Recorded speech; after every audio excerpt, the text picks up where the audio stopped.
이 간절함이 이 기도의 핵심인 것 같아요. 그 간절함. 우리처럼 어설프게 관세음보살, 관세음보살 이렇게 막 어설프게 하는 게 아니라 정말 관세음보살, 관세음보살, 관세음보살, 관세음보살 간절하게. 우리가 이제 기도를 할 때 부처님 앞에서 이렇게 손을 모아서 우리 할머니, 우리 어머님, 우리 부모님, 우리 가족 이렇게 기도를 하지 않습니까?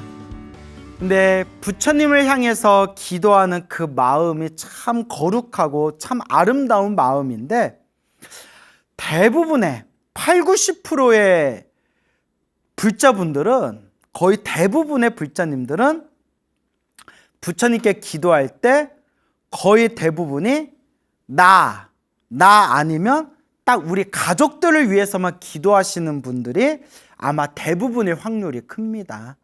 그래서 나 잘 되게 해주세요. 내가 원하는 소원이 이루어지게 해주세요. 그리고 우리 가족 잘 되게 해주세요. 뭐 우리 남편 잘 되게 해주세요. 뭐 우리 아들, 딸 잘 되게 해주세요. 뭐 하여튼 내 거, 나의 거, 우리 가족이 잘 되었으면 하는 마음에서 기도하는 마음이 아마 대부분 불자들의 마음일 겁니다.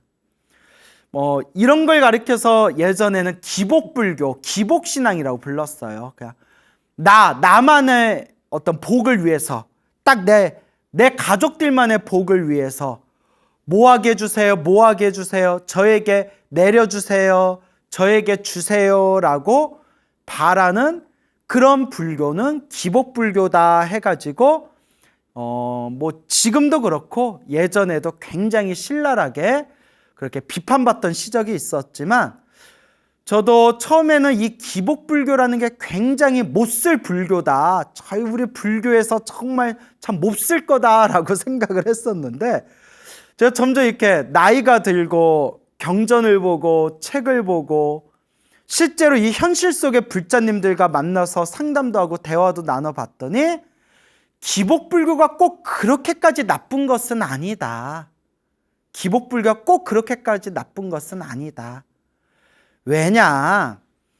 부처님 경전에도 대승경전에도 아직 깨달음의 완전한 길로 나아갈 수 없는 아직 준비가 덜 된 그런 중생들을 위해서 부처님도 기복불교를 얘기하셨어요.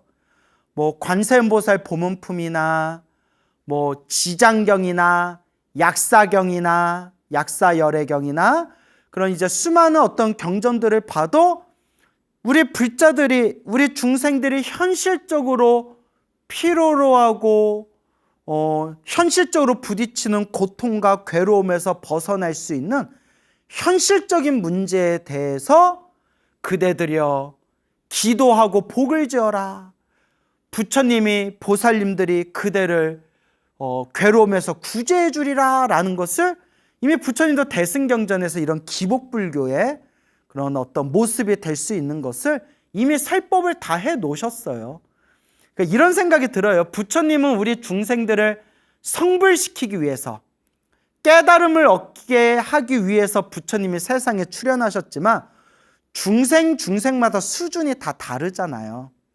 그러니까 오죽하면 부처님도 이런 법문을 하셨겠냐, 부처님도 오죽하면 이런 기복불교 법문을 하셨겠냐 라는 생각도 들지만 현실적으로 지금 불자님들과 대화를 나눌 때 당장 입을 옷이 없고 당장 먹을 음식이 없고 당장 따뜻하게 잠잘 곳이 없고 하루하루 손님이 몇 명 더 오고 덜 오는 것만 해도 막 가슴이 막 이렇게 막 답답해 오고 한 달 또 월세가 밀릴까 봐 가슴이 쪼여오고 그런 우리 평범한 그런 서민들한테는 뭐 깨달음을 얻어라, 번뇌망상을 소멸해라, 성불해라 라는 말이 들리지가 않아요. 당장 가족이 있고 처자식이 있고 당장 일용할 음식이 필요하고 당장 의식주가 필요한데 그렇게 하루하루 먹고 한 달 벌어서 한 달 먹고 사는 사람들한테 깨달음을 얻으십시오. 번뇌망상을 소멸하십시오. 이거 말고 나머지는 다 의미가 없습니다. 라는 것이 사실 현실에서 살아가고 있는 사람들한테는 이게 멀리 있는 그림 속의 떡과 같은 그런 말에 불과할 뿐이더라. 당장 절에 와서 부처님께 쌀이라도 하나 올리고 손바닥이 지문이 사라질 정도로 손바닥을 비비면서 간절하게 부처님 앞에서 기도하는 그 불자들, 그 서민 불자들의 마음에는 당장 우리 가족들이 좀 편안했으면 좋겠고, 우리 집안이 조금 더 편안했으면 좋겠고, 그냥 내 주변에 있는 일들이 좀 나쁜 일이 좀 안 생기면 좋겠고 라는, 어찌 보면 인간 근원의 가장 소박한 마음가짐일 수가 있어요. 그래서 이 기법불교를 감히 우리가 어리석다라고 꼭 손가락질만은 할 수가 없다.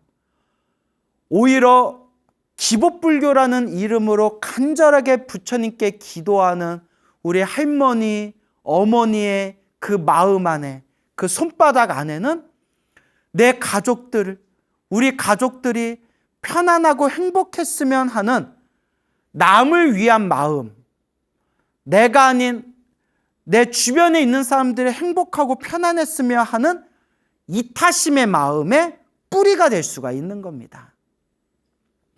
결국 내 가족을 위하는 마음이 내 친한 이웃을 위한 마음으로 발전할 수가 있고, 내 친한 이웃을 위한 마음이 나와 멀리 떨어져 있는 사람들을 위한 마음까지 발전할 수가 있고, 그런 마음이 확장되어서 언젠가는 기도하다 보면 언젠가는 모든 중생이 다 함께 괴로움에서 벗어나기를, 모든 중생 다 함께 영원토록 행복하기를, 모든 중생 다 함께 성불하여 지이다라는 마음으로, 그런 거룩한 안욕따라 삼맥 삼보리심의 마음으로 이제 우리의 마음이 확장되어질 수가 있는 겁니다.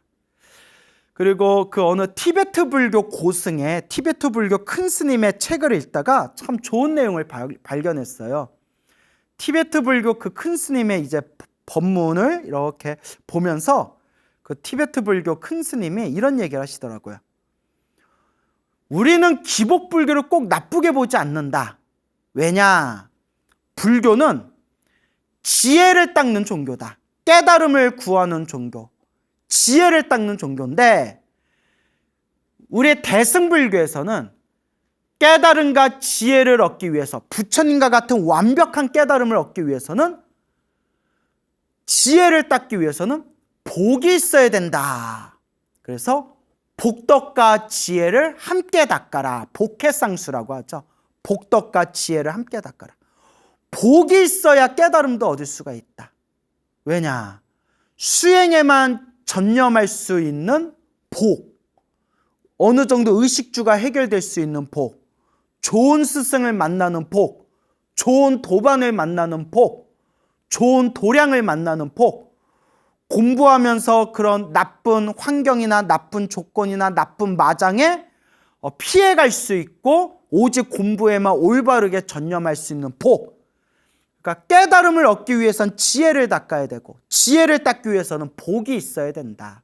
그래서 비록 지금은 그냥 나 잘되게 해주세요, 우리 가족 잘되게 해주세요 라는 그런 작은 마음으로, 깨제제한 그런 작은 마음으로 절에 와서 쌀을 올리고 음식을 올리고 절을 하고 염불을 한다 하더라도, 그런 인연으로 결국 절에 와서 부처님과 인연을 맺고, 부처님과 인연을 맺어서 부처님 법문 한 말씀 한마디라도 듣게 되고, 부처님 법문 한 말씀 한마디라도 듣게 된 그 공덕으로 언젠가는 지혜의 깨달음으로 나아갈 수 있는 그런 수행의 깨달음의 씨앗이 심어지고 있는 과정이 바로 기복불교다. 그러니까 기복불교가 꼭 나쁜 게 아니라, 기복불교라 하더라도 기복불교 때문만이라도 절에 와서 부처님께 염불 한번 하고, 부처님께 절을 올리고 부처님께 기도를 하고 절에 와서 부처님께 기도하다 스님들께 법문 한 말씀 한마디라도 듣게 되고 그런 것들이 쌓이고 쌓여서 언젠가 성불할 수 있는 복덕과 지혜를 쌓아가는 과정이 되는 것이다. 그래서 깨달음이라는 성불이라는 기나긴 과정의 흐름에서 봤을 때 기복불교는 꼭 나쁜 게 아니라 성불로 가는 1단계 첫걸음이 될 수 있다라는 그런 내용의 법문을 보고 참 또 이런 각도에서 또 우리가 불교를 여러 관점에서 해석할 수가 있겠구나라고 참 내용이 좋다라고 그렇게 읽었던 기억이 납니다. 그러니까 기복불교라고 해서 우리가 너무 욕하지 말고요. 기복불교라도 좋으니까 기복불교라도 절에 와서 부처님께 절이라도 한 번 더 하고 염불이라도 한 번 더 하고 우리 가족 잘 되게 해주세요. 우리 애들 좋은 대학 가게 해주세요. 라는 마음으로 절에 왔다가 그래도 1호 법회 때 스님들 법문이라도 한마디 더 들어보고 이런 부처님의 깨달음으로 가는 그 첫걸음, 첫 발자국, 첫걸음, 그 첫 시작에 우리가 그래도 박수를 쳐주고 지금부터가 이제 부처님의 깨달음으로 가는 시작점입니다 라고 우리가 응원해 주는 마음도 필요하다라는 생각이 듭니다. 그래서 어느 어른 스님이 이런 얘기 하시더라고요. 광우야, 사람들은 그 불교 학자들은 기복불교를 싫어하는 사람들이 있지만 내가 수십 년 동안 중노릇을 해보니까 기복불교를 무시해서는 안 된다. 왠지 아냐 광우야. 광우 스님 왠지 알아? 그래서 이제 어른 스님께 알아도 안다라고 하기 잘 애매해서 그냥 잘 모르겠습니다 스님 가르침을 주십시오 했더니 이제 어른 스님이 하신 말씀이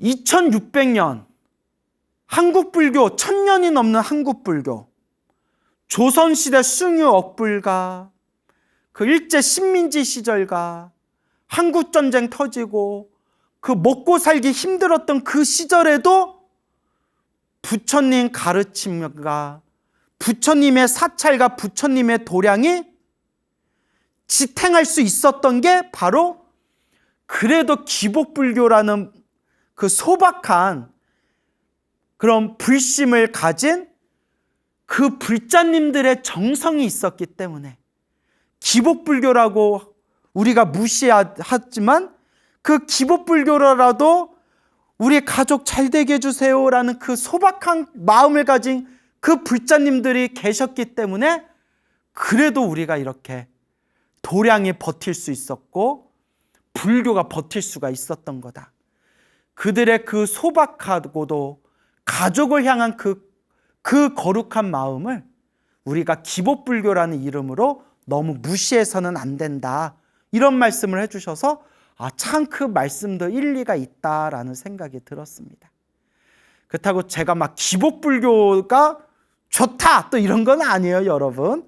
저도 소나무에서 여러분들에게 기도하십시오, 복을 지으십시오, 부처님의 영험과 가피에 대한 그런 재미난 이야기를 들려드리고 있지만 제가 들려드리는 이 이야기 자체가 여러분들이 불교에 관심을 가지게끔 하려는 하나의 방편설법일 뿐이고 결국 저나 여러분이나 결국 마지막에 가야 할 곳은 그런 기복불교가 아니라 결국은 성불의 불교, 깨달음의 불교로 그리고 모든 중생과 다 함께 성불하는 대승의 가르침으로 결국은 나아가야 된다라는 것을 마지막에는 꼭 말씀을 드리고 싶습니다. 다만 기복불교라고 해서 너무 무시하지 말고 그 기복불교가 그 작은 첫걸음이 결국 성불로 갈 수 있는 그런 씨앗을 심게 되는 그런 소중한 인연일 수 있다. 이런 말씀을 드리고 싶습니다. 그래서 우리 할머니나 우리 어머님들이 가족을 위해서 기도하고 자식들을 위해서 기도하고 그렇게 간절하게 기도를 하는데 그런 질문을 가끔 받아요. 스님, 남을 위해서 기도해도 효과가 있습니까? 스님께서 항상 스님께서 법문하실 때 늘 자기 기도는 자기가 해야 된다. 내 기도는 내가 해야지. 남이 대신 밥 먹어준다고 내 배가 부르냐? 남이 내 기도해 준다고 그게 내 공덕이 되겠냐? 내 공덕이 되려면 내 기도는 내가 해야 된다라고 하셨는데 남을 위해서 하는 기도는 효과가 없는 겁니까? 라는 질문을 간혹 받아요. 또 그렇게 이제 질문을 받을 때 여러분들도 이제 많이 궁금하실 수도 있잖아요. 결론만 말씀드리면 결국 수행은 내가 해야 돼요. 그리고 기도도 내가 해야 되고 염불도 내가 하는 거예요. 공덕도 내가 닦아야 됩니다. 하지만 옛 큰 스님들 말씀을 살펴보면 남을 위해서 하는 기도도 효과가 있기는 있다라는 걸로 일단 결론을 내려서 말씀을 드릴게요. 내가 직접 기도한 것보다는 약하지만 남을 위해서 기도해주면 내가 기도해준 그 남에게도 에너지가 가기는 간답니다. 그래서 어떤 분이 이걸 멋들어지게 비유하더라고요. 뭐라고 비유하냐면 부처님의 가피, 불보살님의 가피가 저 하늘의 태양과 같다면 내가 직접 기도하는 건 하늘의 태양빛을 직접 직사로 받는 것과 같대요. 무슨 비유인지 알겠죠? 불보살님의 가피를 저 하늘의 태양에 비유하자면 내가 직접 간절하게 부처님께 기도하는 것은 저 하늘의 태양빛을 직접 쐬는 것과 같다. 근데 남을 위해 기도하는 거는 동굴 안에 있는 사람에게 하늘에 있는 햇볕을 거울로 반사시켜서 동굴 안에 있는 사람에게 그 빛을, 거울빛을 이렇게 반사시켜 주는 것과 같다. 그러니까 빛이 가기는 가요. 빛이 가기는 가는데 그 거울 크기에 따라서 더 많은 빛이 갈 수도 있고 그 빛이 작아질 수도 있겠죠. 비유가 괜찮죠? 그래서 내가 직접 기도하는 것은 하늘에 떠 있는 태양빛을 직접 비추는 것과 같고 남이 대신 기도해 주는 것은 하늘에 비치는 그 햇빛을 거울에 비춰가지고 동굴 안에 있는 사람한테 이렇게 쐬어주는 것과 같다. 비춰주는 것과 같다. 라고 우리가 볼 수 있겠습니다. 그러니까 태양빛을 받기는 받아요. 태양빛을 받기는 받지만 맑고 깨끗한 그런 평지에서 환하게 태양빛을 직접 비추는 거와는 차이가 있는 거죠. 그래서 제가 기도는 직접 하는 게 효과가 더 좋습니다. 내 공덕은 내가 닦아야 됩니다. 라고 늘 말씀을 드리는 거죠. 하지만 남을 위한 기도가 전혀 효과가 없는 것은 아니더라. 부처님의 가피는 너무나 미묘해서 남을 위한 간절한 내 기도가 그 가족에게, 그 상대방에게 불보살님의 가피를 대신 그렇게 주파수를 전해주는 안테나와 같이 대신 불보살님의 가피의 에너지를 전해주는 경우도 있더라라고 말씀드리고 싶습니다. 어느 여성 불자님이 계셨어요. 이 여성 불자님이 계셨는데 그때 이제 다 큰 아들이 있었대요. 다 큰 아들이 있었는데 아들이 갑자기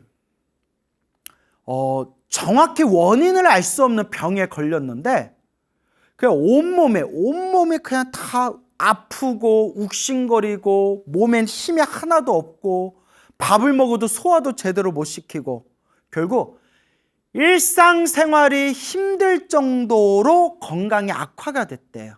아들이. 정확한 원인이 있는 것도 아니고. 그래서 어머님이 얼마나 가슴이 답답하고 괴롭고 힘들었겠어요. 정말 눈에 넣어도 안 아플 아들이, 물론 눈에 넣으면 아프게 하겠죠. 눈에 넣으면 큰일 나겠지만, 비유를 들자면 그렇게 사랑하는 아들이 막 쓰러져가지고 일상생활이 안 될 정도로 너무나 병고로 괴로워하니까 이 어머님이 너무 답답해가지고 평소에 다니던 절에 이제 스님을 찾아갔대요.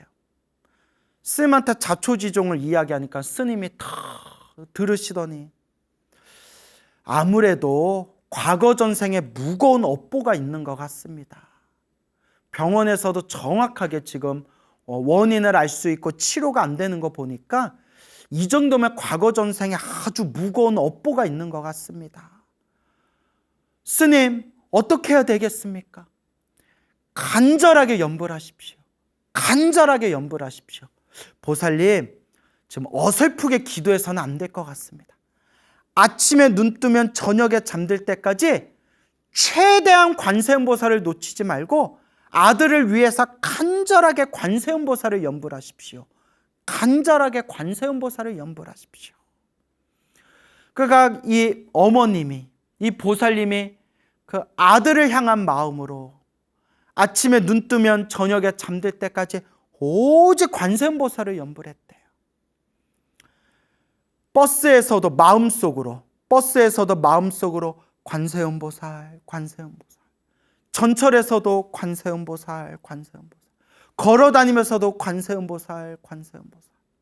아무리 몸이 피곤해도 밤마다 저녁마다 시간을 내서 관세음보살, 관세음보살. 그러다 쉬는 날에 휴일에는 법당에 가서 그 법당에서 부처님을 향해서 간절하게 손을 모으면서 눈물을 뚝뚝 떨어뜨리면서 제발 우리 아들 좀 살려주십시오. 관세음보살, 관세음보살. 간절하게 기도하셨대요. 그렇게 간절하게 시간이 날 때마다, 시간 될 때마다 정말 간절하게 기도를 하셨다고 합니다. 저는 이 간절함이 이 기도의 핵심인 것 같아요. 그 간절함. 우리처럼 어설프게 관세음보살 이렇게 막 어설프게 하는 게 아니라 정말 관세음보살 간절하게. 그렇게 몇 개월이 지났는데 어느 꿈을 꿨대요. 생생한 꿈이 펼쳐졌는데 하얀색 옷을 입은 의사 선생님이 딱 나타나더래요. 순간 어머님이 의사 선생님 그 가운, 하얀 그 가운 자락을 부둥켜 안고 막 울면서 우리 아들 좀 살려주세요. 우리도 아들 좀 살려주세요 하고 막 대성통곡을 했대요. 그 의사의 흰 가운을 붙들고 우리 아들 좀 살려주세요 하니까 그 의사가 딱 아들을 이렇게 보더니, 누워있는 아들을 딱 보더니 품에서 엄청나게 큰 주사바늘을 꺼내더래요. 주사바늘이 있는 주사기를 쓱 꺼내더니 그 큰 주사기를 누워있는 아들 몸에다가 푹 꽂아버리더래요. 순간 아들이 주사바늘을 딱 맞는 순간 아야! 하고 고함을 꽥 지르더래요. 너무 아파가지고. 꿈속인데도 너무 아파서 아들이 아야! 하고 고함을 꽥 지르는 순간 아야! 하는 아들의 고함 소리에 눈을 탁 떴더니, 어머님이 눈을 딱 떴더니 한바탕 꿈인 거예요. 생생한 꿈. 어머님이 꿈이 희한하다.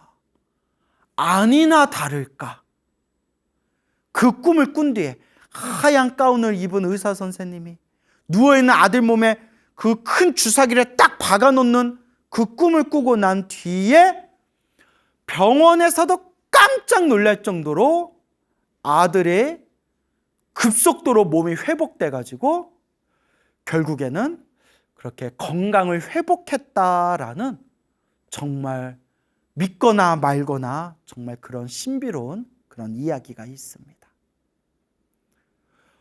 아들이 그렇게 열심히 기도했을 것 같지 않아요. 이야기의 흐름상. 누가?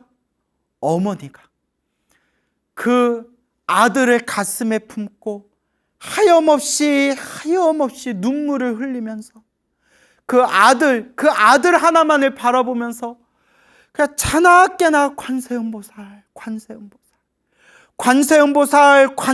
하는 그 간절한 그 연불의 힘의 에너지가, 그 불보살님의 가피의 그 에너지가 어머니라는 그 안테나를 통해서 아들에게 그 에너지의 주파수가 흘러가게 된 거죠.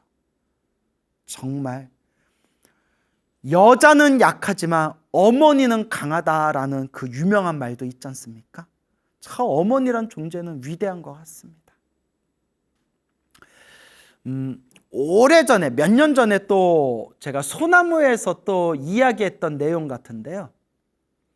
그 한국전쟁 때 저 충청남도, 지금 공주시, 충청남도 공주에 그 당시에 대처승이 살고 있었대요. 대처승이 이제 그 당시에 결혼한 스님들의 대처승이라고 해요. 결혼했던 스님. 그 대처승이 있었는데 이 스님의 다 큰 아들이 그때 쳐들어온 인민군들한테 끌려가가지고 어디 이렇게 이제 밧줄에 묶여가지고 사람들하고 함께 인민군들한테 끌려갔대요. 아들이 막 끌려갔으니까 그 대처승이었던 그 스님, 아버지 스님의 마음이 얼마나 찢어지듯이, 얼마나 무섭고 고통스럽고 얼마나 걱정이 됐겠어요. 그래도 이제 스님이시니까 아들이 끌려간 날부터 관세음보살 그냥 밤낮 없이 그냥 오직 부처님만 바라보면서 우리 아들 살려주십시오, 우리 아들 살려주십시오 간절하게 기도를 했대요. 우리 아들 살려주십시오. 그리고 며칠 동안 잠도 제대로 잤지 않고 밥도 제대로 먹지 않고 오직 부처님만 부르고 불렀는데 며칠 후에 아들과 함께 끌려갔던 그 사람들이 다들 총살당했다라는 소식을 듣게 됩니다. 아우, 참 사람들 못됐어요. 여러분, 이 세상에 전쟁은 없어야 됩니다. 정말 이 세상에 전쟁은 없어야 돼요. 뭐 나쁜 놈들이 우리나라 쳐들어오면 그때는 뭐 우리 가족과 국민들을 지키기 위해서 뭐 싸우기야 싸워야 되겠지만 최대한 전쟁이 일어나서는 안 돼요. 그러니까 전쟁을 일으키는 놈들이 제일 나쁜 놈들이에요. 정말 전쟁은 너무나 끔찍한 일이고, 야, 사람이 사람을 죽인다는 게 생각만 해도 너무 무서워요. 생각만 해도 너무 무섭습니다. 제가 마음이 여려서 그런가 봐요. 그렇게 아들이 총살당해서 사람들과 죽었다는 이야기를 듣고 이 스님의 억장이 얼마나 무너졌겠어요. 그래서 아들은 일단 죽었고 아들을 이제 49제 준비를 하려고 이렇게 이제 장례식 준비를 하려고 하는데 밤에 아버지 아들 소리가 들리는 거예요. 야, 이씨, 이거 아들놈이 귀신이 돼서 구천을 떠돌다가 나를 찾아왔나. 문을 열어봤더니 아들이 그지꼴이 돼서, 그지가 돼서 찾아온 거예요. 야, 귀신이 돼서도 어떻게 이따구로 왔냐. 야, 귀신인데도 어떻게 옷을 이따구로 하고 왔냐. 아버지, 나 귀신 아니에요. 나 살았어요. 아니, 어떻게 살았냐. 아들 말이 사람들하고 다 묶여가지고 총살을 당했는데 정신을 깨어봤더니 다 그 총이 자기 몸을 다 스쳐서 피해갔다는 거예요. 야, 이걸 남한테 이런 얘기 들으면 이게 어디 믿을 수 있겠어요? 영화에서도 주인공이 이렇게 살아남으면 욕먹어요. 영화에서도. 그 총알 세례에서 총알이 다 스쳐가고 정신을 잃어서 깨어봤더니 그 시체들 피바다 속에서 깨어나서 몰래 이제 틈을 보고 빠져나와서 이제 아버지가 있는 절까지 찾아온 거예요. 아버지. 그러니까 이 스님께서 눈물을 쏟으면서 부처님이 살려주셨구나, 부처님이 도와주셨구나 라고 했다는 정말 무슨 전설의 고향 같은 이야기가 그 오래전에 입적하신 법주사의 큰 스님이셨던 탄성스님께서 그 당시에 직접 당신께서 목격하고 직접 들으셨던 그런 이야기라고 합니다. 야, 참.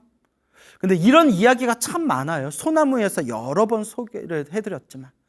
자, 여기서 이제 드리고 싶은 얘기가 뭐 그때 아들이 그 공산당한테 끌려갔을 때 그 아들이 뭐 연부를 열심히 했을 수도 있겠지만 그 아버지, 대처승이었던 그 아버지 스님이 그 끌려간, 인민군들한테 끌려간 그 아들을 생각하면서 그 공산당 그 놈들한테 끌려간 그 아들을 생각하면서 부처님 살려주십시오라는 그 간절한 기도, 아들을 향한 그 간절한 기도, 그 가피가 아들을 보호해 준 것이 아니겠느냐. 즉 가족을 위한 기도, 남을 위한 기도도 이와 같이 효과가 있구나 라는 생각이 듭니다. 참 묘하고 묘한 일이 아닐 수가 있어요. 그 어느 여성 불자님들이 많이 해주신 얘기인데 그런 얘기를 굉장히 많이 들었는데 아들을 위해서, 딸을 위해서, 손주를 위해서 간절하게 기도를 했는데, 그러니까 부모된 입장에서 시험 공부 열심히 준비하는 자식한테 해줄 수 있는 게 좀 이렇게 보약 지어주는 거, 거랑 그래도 뭔가 뭘 더 해주고 싶으니까 해줄 수 있는 게 기도하는 거. 그래서 우리나라 한국 불교의 여성 불자님들 중에 대다수가 자식들 수능 기도하러 절에 와서 불자 되신 분이 엄청 많아요. 예? 수능 기도하러 왔다가 불자 되신 분들이 굉장히 많거든요. 예, 우리가 그런 불자들을 물불자라고 해요. 물자. 왜냐? 수능 기도 숫자를 물숫자라고 그렇게 장난쳐서 물자들이네, 불자가 아니라 물자들이네, 뭐 혹은 수자네, 수자 수능 기도하다 하려고 절에 왔다가 이제 불자가 됐다고 해서 수자 이렇게도 장난치시고 선배 스님들이. 자, 그러니까 자식을 위한 어머니의 마음이겠죠. 그래서 어느 불자님이 해주신 얘기인데 아이가 뭐 한번 재수를 했대요.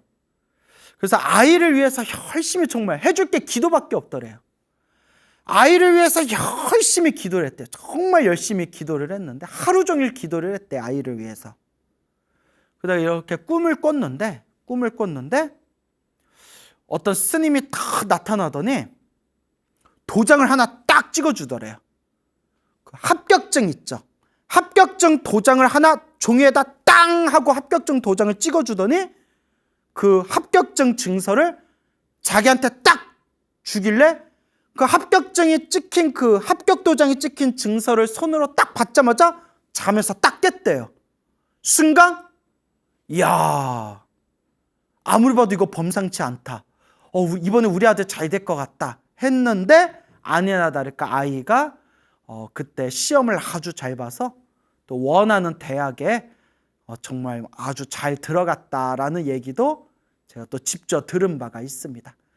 이런 게 이제 아이는 기도를 안 했지만 아이를 위해서 간절하게 기도해야 한 그런 어떤 불자님들의 그런 가족을 위한 기도가 되겠죠.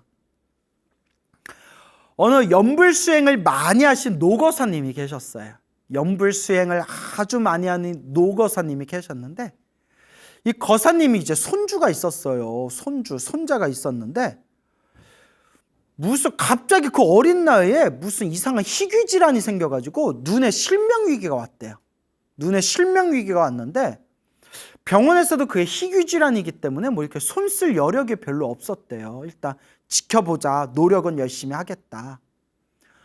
이 할아버지 거사님이 그 품에 넣어도 정말 오기야 금이야 눈에 넣어도 아프지 않을 손주가 실명 위기가 될 수도 있다니까. 너무나 답답한 마음에 스님을 찾아가셨대요. 스님이 다 얘기를 듣고 전생에 업본 것 같습니다. 전생에 업장입니다. 오직 간절하게 염불하십시오. 오직 염불해서 업장 소멸해야 됩니다. 염불하십시오. 이 거사님께서 그날부터 손주를 위해서 정말 하루 종일 간절하게 염불하셨대요. 나무 아미타불, 나무 아미타불, 나무 아미타불, 나무 아미타불. 정말 간절하게 염불을 하셨답니다. 그렇게 오직 손주를 향한 마음으로 간절하게 염불을 했는데 생생한 꿈을 꾸셨대요. 뱃속이 시원할 정도로 대변을 쏟아내는 꿈을 꾸셨대요. 뱃속이 시원할 정도로 그 대변을 부두두둑 부두두둑 이렇게 이제 효과음이 너무 생생했나요?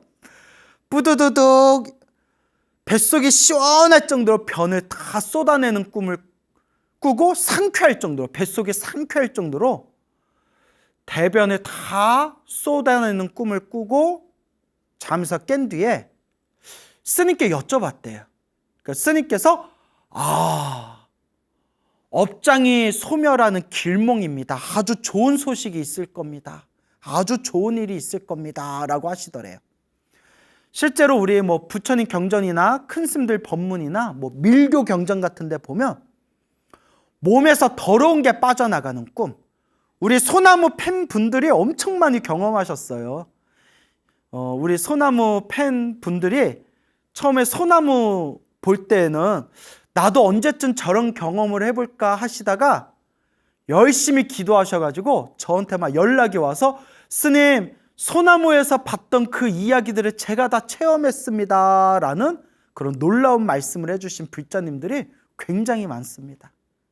그래서 몸에서 막 더러운 게 빠져나가거나 이렇게 입으로 뭘 쏟아낸다거나 몸에서 막 벌레나 뱀 같은 막 더러운 것들이 빠져나간다거나 소대변을 시원하게 싼다거나 온몸을 막 깨끗하게 온몸을 목욕하고 깨끗하게 몸을 씻는다거나 이런 것들이 업장이 소멸하는 과정의 그런 어떤 꿈들이다라고 그렇게 경전에도 나오고 큰 스님들 법문에도 많이 나옵니다. 물론 그렇다고 너무 꿈에 집착하면 안 된다고 했죠. 제가 늘 말씀드리는 게 그냥 꿈은 꿈으로 둘 뿐이지 좋은 꿈을 꾸든 나쁜 꿈을 꾸든 구애받지 말고 집착하지 말고 그냥 기도할 뿐, 염불할 뿐. 그래서 저는 여러분들 재밌으라고 이렇게 꿈 얘기도 해드리고 하는데 너무 꿈에 집착하는 불자님들 보면 제가 이렇게 딱 한마디씩 딱딱 해드려요. 꿈에 집착하면 더 이상 발전 못합니다. 제가 소나무에서 꿈 얘기 해드리는 건 여러분들 기도 열심히 하라고 또 제가 들은 내용 그대로 전달할 뿐이고 기도 열심히 하라는 뜻에서 이렇게 재미나게 제가 전달할 뿐이지 꿈에 집착하면 더 이상 사람이 나아갈 수 없습니다. 그러니까 좋은 꿈 꾸면 좋은 거고 나쁜 꿈 꿔도 구애받지 말고 꿈에 집착하지 말고 오직 염불할 뿐, 기도할 뿐입니다. 라고 신신당부를 합니다. 거사님이 뱃속이 상쾌할 정도로 대변을 싹 쏟아내는 꿈을 꾼 뒤에 아니나 다를까 며칠 후에 병원에서도 깜짝 놀랄 정도로 그 손주의 상태가 호전돼서 정말 놀라울 정도로 그렇게 실명의 위기를 벗어나서 그 어린 손주가 건강을 회복했다라는 그런 이야기를 들은 바가 있습니다. 자, 이와 같이 우리 부처님의 가피는 참으로 신비하고 오묘합니다. 내가 스스로 기도하는 게 최고고 내가 스스로 염불하고 스스로 기도하는 게 최고고 남을 위해서 기도하고 염불해줘도 효과가 있기는 있습니다. 하지만 내가 직접 하는 것보다는 좀 약하다. 그리고 내가 직접 기도하든 남을 위해서 기도해주든 아주 중요한 하나의 법칙이 있습니다. 그게 뭐냐? 오늘 여러분들한테 들려드렸던 이야기들을 이렇게 살펴보면 한 가지 공통점을 발견할 수 있습니다. 그러니까 몸이 아픈 아들을 위해서 간절하게 관세음보살을 불렀던 그 어머니의 이야기, 그 인민군에 끌려가는 아들을 위해서 기도했던 그 스님의 이야기, 그리고 수능기도 준비하던 대학 합격 그 시험 대학 합격 기도를 하던 그 불자님의 이야기, 뭐 또 손주, 눈에 실명 위기가 온 그 손주를 위해서 간절하게 염불을 하신 거사님의 이야기. 자, 공통점이 뭐죠? 간절하게, 그 간절함, 그 부처님을 향한 간절함과 정성, 이게 기도의 가장 중요한 핵심 법칙이다라는 것을 여러분들이 명심하시기 바랍니다. 여러분, 아무리 열심히 기도를 해도 일이 잘 안 풀리거나 내가 원하는 소원을 성취하지 못할 때가 있습니다. 불자님들이 절에 다니고 불교를 믿고 기도를 조금만 해도 모든 소원을 다 성취한다면 얼마나 좋겠습니까? 하지만 우리 중생들은 살아왔던 삶의 업보가 너무나 두껍기 때문에 몇 번 기도하고 몇 번 절에 다녔다고 그렇게 쉽게 내 업장을 다 소멸할 수가 없고 쉽게 그렇게 소원을 이룰 수가 없습니다. 다만 제가 불교 공부를 하면서 확실하게 제가 얻은 결론이 있다면, 좋은 일도 나쁜 일도 내가 지은 업의 인연이구나. 그러니 자꾸 힘들고 괴로울 때일수록 더 자꾸 복을 짓고 공덕을 닦고, 힘들고 괴롭고 답답한 그때일수록 더 열심히 간절히 기도해야 되는구나 라는 것이 제가 얻은 결론이었습니다. 좋은 일이 생기든 나쁜 일이 생기든 그 무엇에도 집착하지 말고 그저 모든 업의 인연이 우리가 지은 인연법이다라는 믿음으로 묵묵히 불자의 길을 잘 걸어나가시길 바랍니다. 여러분, 행복해지고 싶습니까? 행복한 삶을 창조하고 싶습니까? 복을 지으십시오. 선업을 지으십시오. 공덕을 쌓으십시오. 복과 선업과 공덕의 힘이 여러분들을 진정한 행복의 길로 이끌어 줄 것입니다. 여러분, 성불하십시오. 제가 얼마 전에 제가 이제 화계사에서 나왔어요, 여러분. 이제 웬만한 불자분들은 다 아실 텐데요. 그동안 화계사에서 7년 동안 이제 살았다가 이제 또 이제 새로운 계획이 있어가지고 이제 화계사에서 제가 나와서 저 계룡산, 계룡시에 있는 원오사라는 절에 제가 지금 들어가 있습니다. 그래서 보통 토요일 날 토요법회를 하고 있는데요. 제가 이제 화계사에서 나오기 직전에 어느 불신 깊은 그 노보살님께서 아들하고 따님하고 함께 찾아오셔서 스님의 광팬입니다 하시면서 정말 아름답고 감동 가득한 그런 이야기를 전해주셨습니다. 그래서 여러분들 오늘 이 이야기를, 제가 지금 소개해드리는 이야기를 귀담아서 잘 경청해 주시기 바랍니다. 그때 이제 화계사의 절에 찾아오셨던 노보살님 법명이 관조심이라는 그런 불자님이었습니다. 이 관조심 보살님께서 지금 이제 80이 넘으셨다고 하더라고요. 이제 8순이 넘으신 아주 이제 자그마한 체구의 그렇게 이제 고우신 노보살님께서 오셨는데, 젊었을 때부터 평생 연불정진을 하셨대요. 평생 나무아미타불 정토 연불수행을 하셨고요. 아드님도 따님도 그렇게 가족들도 다 함께 이제 오래전부터 나무아미타불 정토 연불을 닦으셨다고 합니다. 근데 이 관조심 보살님께서 찾아오셔가지고 들려주신 이야기가 이제 본인 이야기가 아니라, 물론 본인도 이루 헤아릴 수 없는 신비한 가피를 많이 받으셨지만 요 불자님께서 해주신 얘기가 당신 관조심 불자님의 부모님 되시는 아버지 어머니의 그런 연불가피에 대한 이야기를 저에게 직접 전해주시기 위해서 멀리서까지 이제 서울에 있는 저한테 찾아오셨습니다. 그래서 아버지의 성함은 김상진 거사님이고 어머니 성함은 박일순 이제 보살님이 되겠습니다. 그래서 아버지 김상진 거사님, 어머니 또 이제 박일순 보살님의 그런 아름다운 신행의 그런 이야기를 저한테 이제 직접 전해주신 이야기를 여러분들에게 들려드릴까 합니다. 자, 그 아버지 김상진 거사님께서 1891년생이라고 합니다. 와, 1900년대 분도 아니시고 1891년생이시고 81세 81에 이제 세상을 떠나셨다고 합니다. 어머니 박일순 보살님께서는 이제 1900년생이신데 또 장수를 하셨어요. 95세, 95살까지 이 사바세계에 잠시 머무르시다가 95살에 이제 세상을 떠나셨다고 합니다.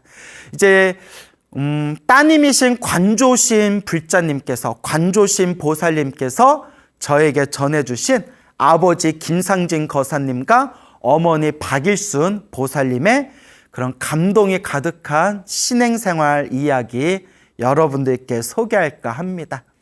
아버지 김상진 거사님은 1891년생이셨고 그리고 삼형제 중에 막내였다고 합니다. 삼형제의 막내. 부모님께서 전염병으로 일찍 세상을 떠나셨다고 합니다. 전염병에 걸리셔서 병고로 일찍 세상을 부모님께서 떠나시고 그때 19살 된 큰형, 16살 된 작은형, 그 당시 13살 되었던 자기 자신, 그러니까 이렇게 3살 터울이에요. 3살 터울의 삼형제가 있었는데 그렇게 갑작스럽게 부모님을 잃고 나서 큰형이 이제 장남 역할, 집안의 가장이 되었던 19살 됐던 큰형이 이제 작은형이랑 막내를 고모댁에 맡겨놓고 나는 저기 돈 벌고 올게, 돈 많이 벌어 올 테니까 기다리고 있어, 돈 벌고 올게 라고 하더니 큰형님이 이제 집을 나갔다고 합니다. 돈 벌고 올게 라고 하면서 이제 고모 집에서 잘 지내고 있어, 고모 집에서 잘 지내고 있고 형이 다시 돌아올게 해서 이제 작은 형이랑 이제 막내인 이 김상진 거사님이랑 이렇게 고모 집에서 살고 있는데 어느 날 소식을 들었대요. 야, 너의 큰형님은 머리 깎고 스님이 되셨다라는 깜짝 놀랄 만한 소식을 듣게 됩니다. 머리 깎고 스님이 되었으니까 이제 큰형님 기다리지 말고 큰형님은 지금 열심히 수행하고 공부하고 있으니까 그렇게 큰 깨달음을 얻으면 다시 오실 거다. 그가 그때까지 이제 큰형님 기다리지 말아라 라고 하더래요. 어찌나 이 거사님이 그렇게 아버지 어머니 빈자리에 기둥 같은 역할을 해주셨던 장남이었던 큰형님이 머리 깎고 출가해서 세속을 떠났다는 얘기를 듣고 막 슬프고 화도 나고 서운하기도 하고 여러 가지 감정이 복받쳤다고 합니다. 어쨌거나 그렇게 이제 고모 집에서 그렇게 이제 한 해 한 해 그렇게 이제 세월을 보내게 되었을 때 간간히 큰 형님 소식을 듣게 되었대요. 그래서 나중에 들은 얘기가 너의 큰 형님은 머리 깎고 스님이 되신 대로 맨날 이렇게 벽만 보고 앉아 계신다. 그렇게 항상 매일 수행을 하고 계신다. 매일 그렇게 수행하고 계시니까 그렇게 알고 있어라 라고 들었는데 이제 마지막 들은 소식이 훨씬 뒷날 마지막 들은 소식이 너의 출가하신 큰형이 열심히 수행해서 그렇게 도를 깨달았는데 딱 앉아서 세상을 떠나셨다. 세상을 일찍 떠나셨는데 딱 앉은 채 숨이 딱 끊기셨다라는 말을 마지막으로 전해 들었다고 합니다. 그러니까 기본적으로 불심이 대단한 그런 어떤 부처님의 인연과 깊은 집안이었던 것 같아요. 그렇게 큰형님이 먼저 머리 깎고 출가하고 나중에 멀리서 들은 소식으로는 딱 자리에 앉은 채, 우리가 그걸 좌탈인망이라고 해요. 앉은 채 세상을 떠나는 것을 앉은 채 훌훌 육신의 옷을 벗고 세상을 떠나는 것을 좌탈인망이라고 부르거든요. 그래서 큰형님이 그렇게 공부하고 수행하셔서 그렇게 도를 깨달으셨고 돌아가실 때도 딱 앉아서 세상을 떠나셨다라는 이야기를 마지막으로 들었다고 합니다. 어쨌거나 이 김상진 거사님이 그렇게 자기보다 9살이 어린 그런 이제 소녀하고 이제 결혼을 하게 됩니다. 그게 이제 이 이야기를 전해주신 관조심 보살님의 어머님 되시는 박일순이라는 그런 이제 소녀와 결혼을 하게 됐는데, 그때 아버지 나이가 김상진 거사, 아버지 나이가 23살이었고 또 그때 어머니 결혼했을 때 어머니 나이가 14살이었대요. 14살. 지금 14살짜리하고 결혼하면 난리 나죠. 완전 뒤집혀지죠. 근데 옛날엔 조혼이라고 해가지고 일찍 결혼하던 그런 또 문화가 있었지 않습니까? 그래서 요 박일순 보살님도 전염병으로 부모님이 일찍 세상을 떠나시고 친척집에 얹혀서 살고 있다가 그 김상진 거사님의 고모님하고 그 박일순 보살님의 그 친척집하고 서로 아는 사이였나 봐요. 그러니까 둘 다 일찍 전염병으로 부모님을 잃고 둘 다 외로운 처지니까 그냥 우리 둘 다 빨리 결혼시키고 가정을 좀 만들어주자. 둘 다 고독한 처지에 가정을 어서 꾸려주자. 어른들끼리 서로 이야기가 돼서 그 당시 23살이었던 김상진 거사님과 14살이었던 우리 박일순 보살님이 그렇게 젊고 어린 나이에 서로 결혼을 하게 되었다고 합니다. 그렇게 결혼하고 나서 몇 년이 지난 뒤에 우리 김상진 거사님이 나이가 한 30살 정도 찼을 때 문득 이런 생각이 들더랍니다. 이 시골에서 평생 남의 집에서 더부살이 해주면서 일해줘봤자 이거 돈 만지기도 힘들고 살림살이 하나 제대로 건사하기도 힘들겠다라는 생각이 들어서 우리 큰 도시로 가자. 큰 도시로 가서 도시에서 일을 하자. 도시에서 일을 해야 살림도 좀 늘고 그렇게 좀 살림살이도 넉넉해질 것 같다. 이렇게 친척집 고모집에서 이렇게 일해주면서 더부살이 하는 걸로는 그냥 뭐 아무 소득도 없을 것 같다라는 생각이 들어서 그렇게 김상진 거사님의 결심에 따라서 우리 그 박일순 보살님하고 함께 부부가 저 부산, 그 당시 큰 도시 하면 또 부산이잖아요. 뭐 서울 아니면 부산이지 않습니까? 그게 부산으로 건너가게 되었다고 합니다. 그때 부산으로 건너갔을 때도 집안에 살림이 없었대요. 그냥 보따리에다가 솥 있잖아요. 가마솥 하나 허리에다 부여매고 보따리 지고 그게 전부 살림이었다고 합니다. 그게 이제 부산에 왔는데 그 당시 일제 식민지 시절이잖아요. 돈 되는 일은 거의 다 일본 사람들이 쥐고 있었대요. 뭐 그 당시에는 그랬겠죠. 뭐. 그래서 부산에 웬만큼 돈 되는 일들은 다 일본 사람들이 손아귀에 쥐고 있었던 상황이었는데 그때 김상진 거사님은 못지면 우리말로 찹쌀떡입니까? 찹쌀떡? 못지. 그러니까 이제 저한테 전해 듣기는 이제 못지라고 말씀해 주는데 못지. 그러니까 떡집이라고 할게요. 일본 사람이 운영하는 떡집에 이제 종업원으로 이제 김상진 거사님이 들어가셨고 또 부인 되시는 박일순 보살님은 어디 일본 사람 좀 부유한 일본 사람 집에 이제 일을 도와주는 그런 일단 직원으로 들어가게 되었다고 합니다. 그러니까 요새 말로 하면 이제 식모 정도 되겠죠. 옛날 말로 하면 이제 식모 같은 역할이겠죠. 그러니까 이제 거사님께서는, 남편 되는 김상진 거사님께서는 일본인이 운영하는 그 모찌 찹쌀떡집에 이제 직원으로 들어가셨고, 어머니 이제 박일순 보살님은 일본의 어디 가정집에 또 이제 직원으로 일 도와주는, 살림 도와주는 직원으로 들어가시게 되었는데, 다행히 그 일본 사람이 다들 독실한 불교 신자라서 성품들이 참 좋았대요, 그 당시에. 그러니까 일본 사람들 중에서도 좋은 분들이 있어요. 이거 말이 좀 이상하다. 예, 그때 아버지가 들어갔던 그 떡집 주인님, 일본인 그 사람도 아주 독실한 불교 신자였고, 어머님이 일 도와주러 들어간, 박일순 보살님이 일 도와주려고 들어간 그 일본인 그 집도 독실한 불교 신자인데 아주 성품이 좋았대요. 그래서 그렇게 성품 좋으신 분들 밑에서 일을 시작하게 됐는데, 여기 아주 놀라운 인연을 만나게 됩니다. 참 우리가 사람으로 태어나 부처님 법을 만나기가 참 어렵고, 사람으로 태어나 부처님 법을 만난 것은 정말 과거 전생에 복을 많이 지어야 된다. 우리가 귀가 따갑도록 들은 얘기지 않습니까?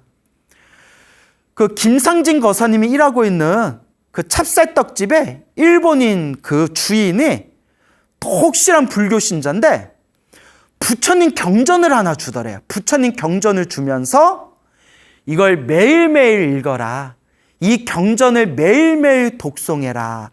반드시 좋은 일이 생길 것이다. 라고 그 떡집 일본인 주인이 김상진 거사님한테 부처님 경전을 하나 다 주더래요.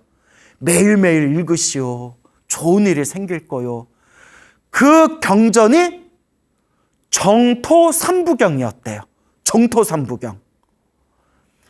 부처님의, 아미타 부처님의 가르침이 담겨져 있는 불설 아미타경, 불설 무량수경, 불설 관무량수경, 줄여서 아미타경, 무량수경, 관무량수경, 이 세 가지 경전을 하나로 묶어가지고 정토삼부경이라고 부르거든요. 정토삼부경. 그 정토삼부경을 김상진 거사님한테 주면서 매일매일 읽으시오. 매일매일 읽으면 좋은 일이 생길 것이요. 그날부터 이 김상진 거사님이 그 경전을 가져온 그날부터 비가 오나 눈이 오나 날씨가 좋거나 날씨가 흐리거나 아무리 몸이 힘들고 아무리 바쁜 나날 속에서도 반드시 일을 마치고 집에 오면 매일매일 하루도 안 빠뜨리고 하루도 안 빠지고 매일매일 정토삼부경을 독송하셨다고 합니다. 그걸 어렸을 때부터 이 자녀분들께서도 그런 아버지의 모습을 보면서 불심을 많이 키웠대요. 하루도 빠뜨리지 않고 아무리 바쁘고 아무리 몸이 힘들어도 매일매일 그렇게 정토삼부경을 매일매일 독송했다고 합니다. 그러니까 옛날 사람들을 보면요, 우리 옛날 큰 스님들 혹은 옛 사람들을 보면 솔직히 말하면 불교적인 지식은 지금 젊은 스님들보다는 좀 떨어져요. 그거는 당연한 게 요새 젊은 스님들은 이 현대 문명의 혜택을 듬뿍 받기 때문에 딱 앉아서 인터넷만 키면 그런 미디어를 통해서 인도 불교, 티베트 불교, 중국 불교, 한국 불교, 일본 불교, 동남아시아, 태국, 미얀마 불교, 남방 불교까지 그냥 다 비교하고 분석하고, 옛날 큰 스님들은 만져보지도 못했던 온갖 귀중한 불교 자료들을 얼마든지 우리가 쉽게 구해서 볼 수 있는 시대거든요. 그래서 옛날보다는 불교적인 지식은 지금 젊은 스님들이 더 뛰어난 것 같지만, 확실히 옛날 큰 스님들이나 옛사람들 얘기를 들어보면 그 뚝심 있잖아요. 그 순수한 마음, 그 순진하고 우직한 마음, 뭐 하나 내가 수행하겠다 하면 한결같이 밀고 가는 그 우직한 소와 같은 뚝심, 그런 거는 지금 사람들이 옛사람을 도저히 못 따라가는 것 같아요. 그래서 간혹 몇십 년 전까지만 하라도 옛날 분들 중에서는 막 도인들도 많이 출연하고 도인 스님들도 많이 출연하셨는데, 오히려 요 현대에 들어와서는 그렇게 옛사람들의 비견할 만한 그런 뛰어난 도인 스님들, 그런 도인들을 보기가 쉽지가 않잖아요. 그래서 우리가 불법을 닦을 때는 지식적인 부분도 물론 중요하겠지만 이 순수하고 우직한 그 뚝심, 그런 거는 확실히 지금 이 시대 사람들이 옛 사람들보다는 좀 많이 부족한 것 같다라는 생각이 듭니다. 그래서 그 김상진 거사님은 그 떡집에 일본인 주인이 준 그 정토 삼부경을 비가 오나 눈이 오나 힘들거나 편안하거나 할 것 없이 항상 정토 삼부경을 독송하셨대요. 그리고 어머니 되시는 그 박일순 보살님도 항상 그 일본인 집에 일해 주러 가면 그 집주인이 맨날 일본말로 뭘 옹왕옹왕옹왕옹왕 옹왕옹왕옹왕옹왕 이렇게 항상 일본어로 연부를 했대요. 항상 그렇게 일본어로 연부를 했는데, 그 일본집 주인도 그 박일순 보살님에게 불교를 믿어라, 연부를 해라 하고 그렇게 권유해주고 그렇게 많이 격려를 해줬대요.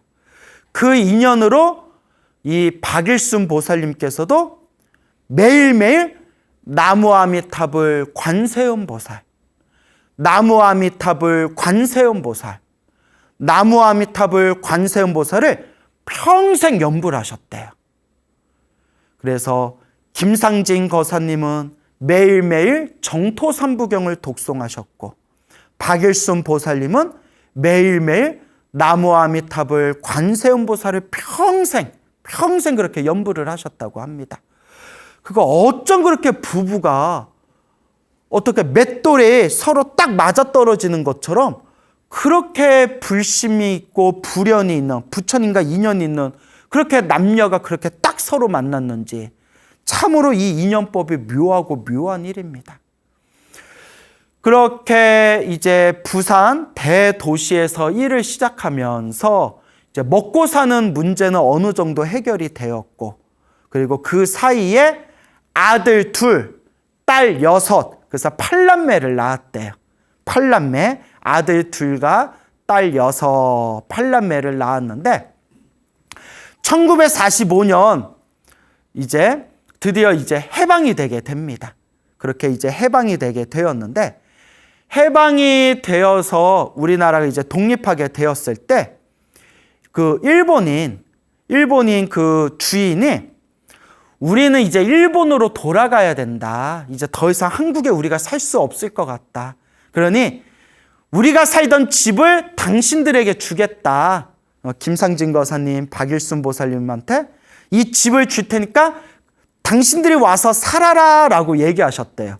이야, 집 하나 공짜로 얻는 거예요. 그리고 부잣집 장사하던 일본인들이 쓰던 집이니까 집도 좋았을 거 아니에요? 근데 싫습니다 하고 안 받으셨대요.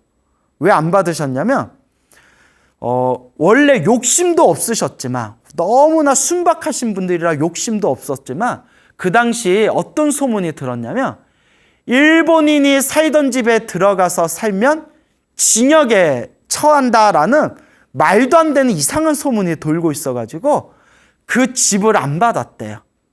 그리고 나중에 일본 사람들이 다들 일본에 가고 난 뒤에 그 빈집에 다른 한국인들이 와가지고 다다미를 다 뜯어서 온돌 만드는 모습을 보고, 그때 이제 장남되시는 아드님이 주는 것도 못 받고 평생 이렇게 가난하게 사냐 하고 그렇게 잠깐 불만이 있었다. 그런 이야기도 이렇게 해주시더라고요. 하지만 부모님이었던 이 김상진 거사님하고 박일순 보살님은 절대 그 집을 갖지 못한 걸 후회하거나 아까워하지 않으셨대요. 원체 욕심이 없으셨고, 원래 내 게 아닌데 왜 욕심을 내냐. 그래서 아무런 미련도 없고 후회도 없으셨고 욕심 자체가 없으셨다. 어쨌거나 그렇게 이제 갑자기 이제 직장을 잃게 된 거죠. 그렇게 이제 일본 사람들이 일본으로 돌아가고 일하던 떡집도 문을 닫았으니까. 그래서 아버지께서 높은 산에다가 이렇게 밭을 만드셨대요. 밭을 만든 뒤에 거기다가 이제 곡식을 심어가지고 이제 밭농사를 지으면서 그렇게 이제 평생을 사시게 되는데, 그렇게 밭농사를 지으면서 항상 그 곡식을 거둘 때에는 그렇게 마을 사람들, 주변 사람들을 모아놓고 여름에는 수박이나 참외도 사람들에게 보시하고, 그렇게 옥수수나 그런 곡식도 사람들과 함께 나눠 먹으면서 늘 하시던 말씀이, 이게 다 부처님이 주신 겁니다. 다 부처님이 주신 겁니다. 라고 얘기를 하시더래요. 그리고 이 김상진 거사님이 그렇게 이제 남모르게 보살행을 많이 하셨어요. 길을 가다가 이렇게 길에 돌멩이가 하나 툭 튀어나오면 그 자리에서 호미를 가져와가지고 그 돌멩이를 다 캐내셨대요. 행여라도 사람들이 지나가다 돌부리에 넘어져서 다칠까봐 혹시 가는 길에 그렇게 돌 하나가 톡 튀어나와 있으면 그걸 다 돌을 뽑아가지고 길을 평탄하게 만들었고, 행여라도 길에 움푹 파인 구멍이 있으면 그걸 다 흙을 모아서 행여라도 사람들이 거기에 걸려 넘어질까봐 그 웅덩이도 다 덮으시면서 그렇게 남모르게 보살행을 하셨답니다. 근데 어느 날이었대요. 그 마을에 지독한 가뭄이 왔을 때, 원래 쓰던 우물물이 말라가지고 마을 사람들이 멀리까지 물을 떠와야 되는 그런 불편한 상황이 생겼대요. 멀리까지 힘들게 물을 떠와야 되니까 사람들이 참 힘들고 괴로울 거 아니에요. 보다 못해서 김상진 거사님이 부처님께 간절히 기도하셨대요. 부처님, 도와주십시오. 부처님, 물을 쉽게 구할 수 있도록 가피를 주십시오. 그렇게 몇 날 며칠 동안 간절하게 그렇게 기도를 했는데, 저쪽에 마을 한 구석에 촉촉하게 이렇게 물이 젖어드는 곳이 딱 생기더래요. 갑자기. 이상하다 해서 혹시나 싶어서 거기를 꽃갱이질을 하고 삽질을 해서 2m 정도를 팠더니 거기서 샘물이 퐁퐁퐁 물이 솟구쳐가지고 거기다 이제 우물을 만드셨다고 합니다. 딱 우물을 만들고 난 뒤에 이제 마을 사람들이 수월하게 새로 생긴 그 우물에서 물을 쉽게 구할 수가 있었다. 그래서 그렇게 그 새로운 우물자리를 만들 수 있었던 것도 이 김상진 거사님의 간절한 기도의 가피가 아니었겠냐라는 생각이 듭니다.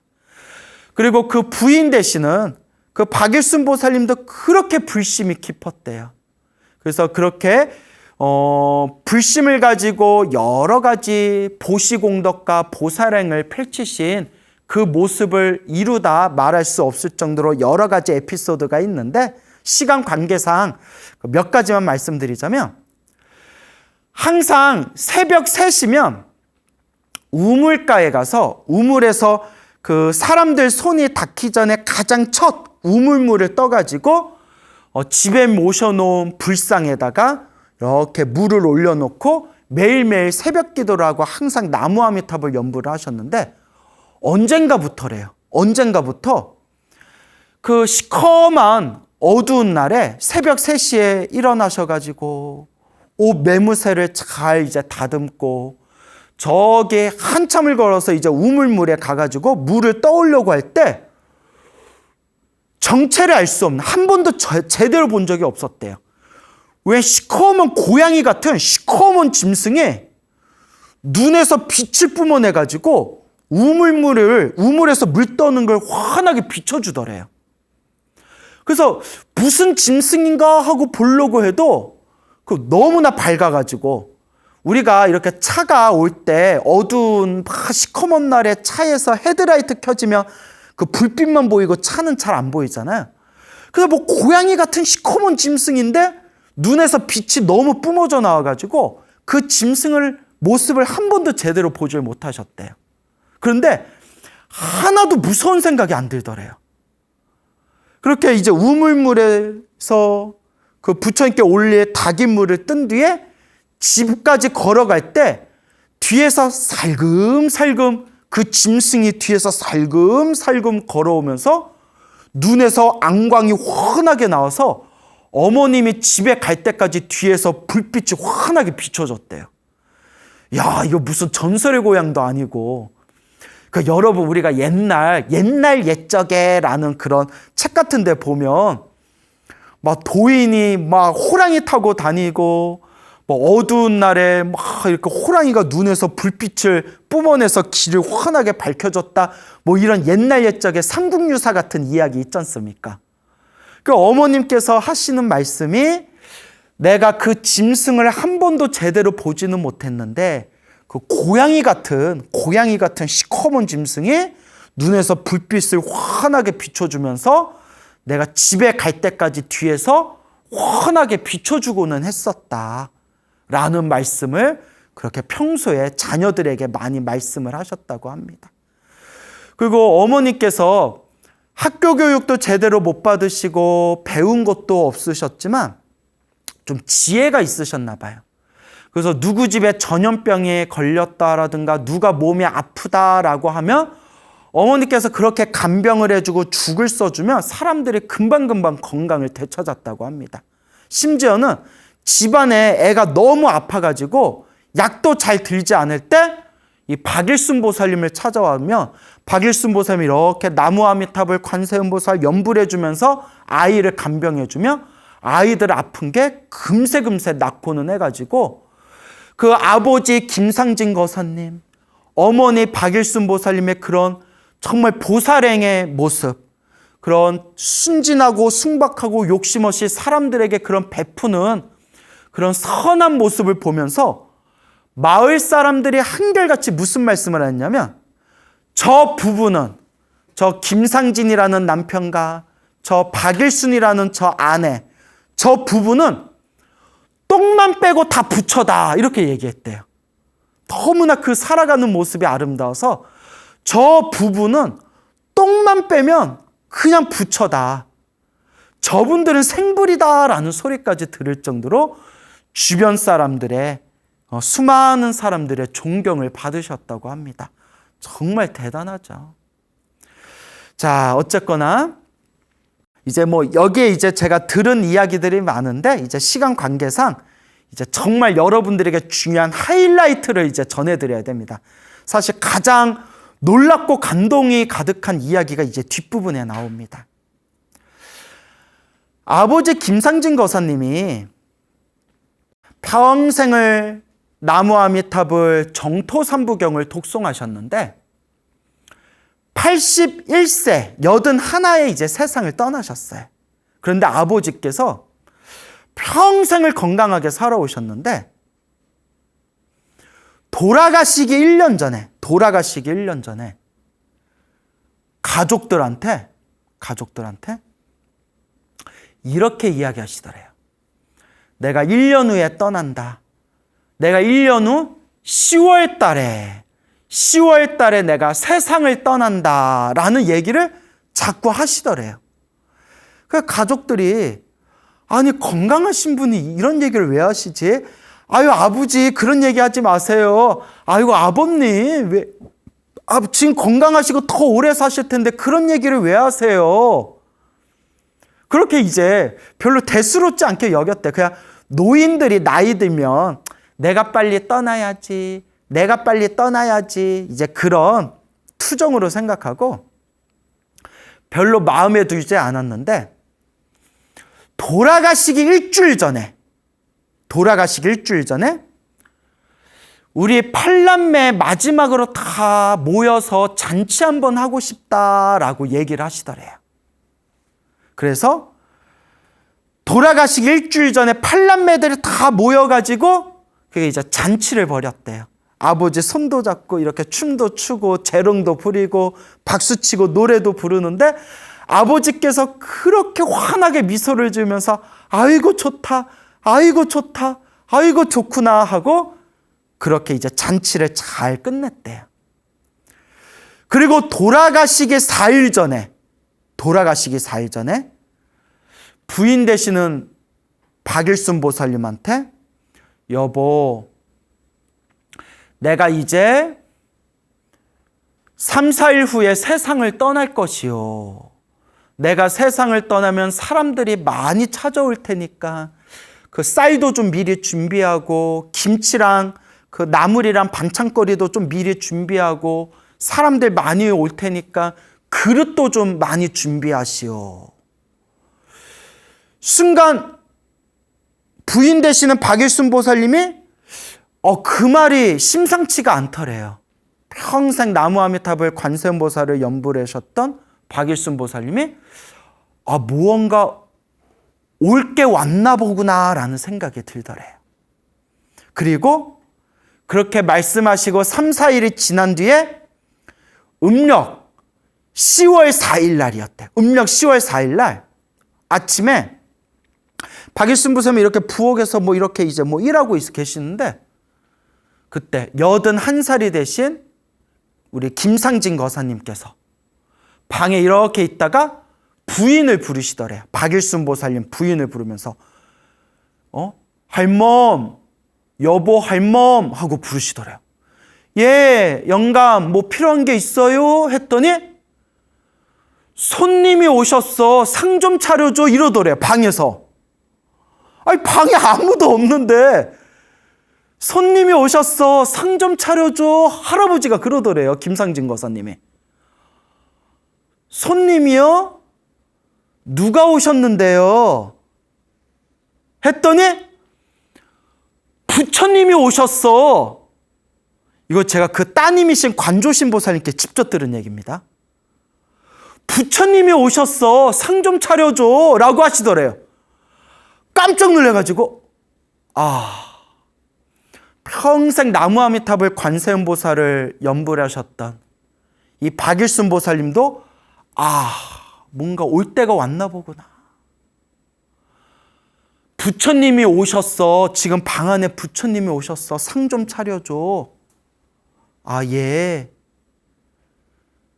그러더니 방 안에서 김상진 거사님의 목소리가 들리더래요. 혼자서 허공에다가 부처님, 제가 아들 둘이 있는데 아들 둘, 딸 6이 있는데 제가 아들 얼굴 좀 보고 가도 되겠습니까? 제가 아들 얼굴 보고 따라가겠습니다. 잠깐만 기다려 주실 수 있습니까? 라고 얘기를 했대. 순간 때가 왔나 보구나. 그래서 이 보살님이 방에다가 깨끗한 물 3개를 올려놓고 부처님, 우리 남편은 평생 아무런 죄 없이 나쁜 일 하나 한 거 없이 평생 착하게 연불하면서 살았던 사람입니다. 우리 남편 부디 극락세계로 잘 데려가 주십시오. 이끌어 주십시오. 라고 방에다가 깨끗한 물 3개를 올려놓고 부처님께 기도를 하고 나갔다고 합니다. 그리고 연락을 받고 이제 큰아들이 찾아왔대요.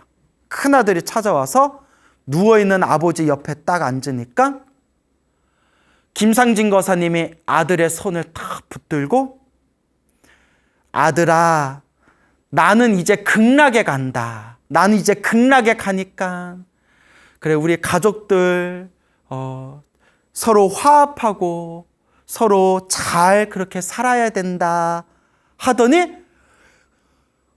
눈을 스르르 감으면서 환하게 미소를 지으면서 숨이 딱 끊기셨대요.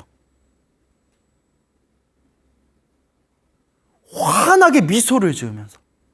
그때 이 이야기를 전해주신 6번째 딸이신 관조신 보살님이 그때 30대였는데 아버지 돌아가셨다는 얘기를 듣고 부랴부랴 집에 와서 아버지 누워있는 그 모습을 봤는데 숨이 끊어져서 돌아가신 분이 환하게 미소 짓고 있는 걸 보고 사람이 죽으면서도 이렇게 환하게 웃으면서 죽을 수가 있구나 라는 걸 보고 감동을 받고 그때부터 열심히 연불하는 독실한 불자가 되셨다고 합니다. 이 이야기를 전해주신 6번째 따님이신 관조신 불자님이. 그리고 놀라운 일이 생깁니다. 아버지 장례식을 이제 준비를 하고 아버지 이제 상을 치르는데 수많은 사람들이 왔을 거 아니에요? 아버지 이제 관을 모셔놓은, 옛날 집에서 이제 장례를 치렀잖아요. 아버지 관을 이제 모셔놓은 그 안방 앞에 흙마당 있죠. 흙으로 된 마당이 황금빛으로 번쩍번쩍 빛났대요. 그게 그 자리에 온 수많은 사람들이 다 목격을 했대요. 야, 왜 이렇게 땅이 황금처럼 번쩍번쩍 빛나냐 하면서 사람들이 막 신기해했대요. 그 흙마당이 번쩍번쩍 황금으로 그렇게 빛났고, 두 번째가 발인을 하는데, 발인을 할 때 스님을 모셔서 스님의 요령 흔들면서 이제 발인을 할 때 관을 들려고 하는데, 관을 내려놓은 땅이 지진이 움직이는 것처럼 막 땅이 흔들려가지고 사람들이 다들 놀래서 대경실색을 해랬대. 그때 그 발인을 하시던 스님이, 여러분 놀라지 마십시오. 이건 아주 좋은 징조입니다. 아주 좋은 현상입니다. 놀라지 마십시오 라고 해서 사람들을 이렇게 그 놀란 사람들의 가슴을 진정시켜줬다고 합니다. 그리고 아버지 관을 들고 이제 화장터까지 가서 이제 화장을 했는데 그 자리에 있는 수많은 사람들이 다 목격했대요. 아버지를 화장하는 그 화장터에서 하늘에서 황금빛으로 빛이 번쩍번쩍 방광을 해가지고 그 자리에서 수많은 사람들이 다들 놀래서 하늘을 보면서 놀랬다고 합니다. 그렇게 김상진 거사님은 분명히 극락에 가셨을 겁니다. 그리고 어머니였던 박일순 보살님도 건강하게 지내다가 95살에 집에서 편안하게 세상을 떠나시는데, 세상을 떠나시기 며칠 전부터 이제 내가 가야 된다, 이제 내가 가야 된다라는 말씀을 하시더래요. 그러다가 세상을 떠나시던 그날에 어머니 이 박일순 보살님께서 갑자기 일어나시더니, 95살 된 보살님이 갑자기 일어나시더니 서쪽을 향해서 3번 절을 올리시더니, 예, 알겠습니다. 예, 제가 따라가겠습니다. 하시더니 자리에 누우셔서 입으로 웅얼웅얼 입으로 뭘 자꾸 중얼중얼 하시더래요. 편안히 누우셔서. 아마도 평생 연불하셨던 나무아미탑을 관세음보살을 연불하셨겠죠. 그리고 웅얼 나무아미탑을 관세음보살을 연불하면서 환한 미소를 지으면서, 정말 아름다운 환한 기쁜 미소를 지으면서 편안하게 숨이 딱 끊기셨다고 합니다. 그 소식을 듣고 가족들이 찾아왔는데 하나도 슬프지가 않았대요. 너무나 환한 미소를 지으면서 떠나셨기 때문에 어머니가 떠나셔도 기쁜 마음으로 보내드릴 수가 있었다고 합니다. 이렇게 해서 가족들이 부처님의 가르침과 더 깊은 인연을 맺게 되었고, 그때 아들 2분이 있었다고 했잖아요. 장남과 차남, 아들 2분도 다 머리 깎고 출가하셔서 지금 스님이 되어 열심히 정토 연불을 닦고 계신다고 합니다. 이와 같이 우리 관조신 불자님께서 이와 같이 아름다운 그 부모님의 그런 연불 가피 이야기에 대해서 전해주신 이 소중한 말씀을 우리 소나무 가족분들께 제가 소개할 수 있어서 저도 굉장히 기쁘게 생각합니다. 여러분, 연불합시다. 기도하고 연불하고 마음을 닦읍시다. 여러분, 행복해지고 싶습니까? 행복한 삶을 창조하고 싶습니까? 복을 지으십시오. 선업을 지으십시오. 공덕을 쌓으십시오. 복과 선업과 공덕의 힘이 여러분들을 진정한 행복의 길로 이끌어 줄 것입니다. 여러분, 성불하십시오.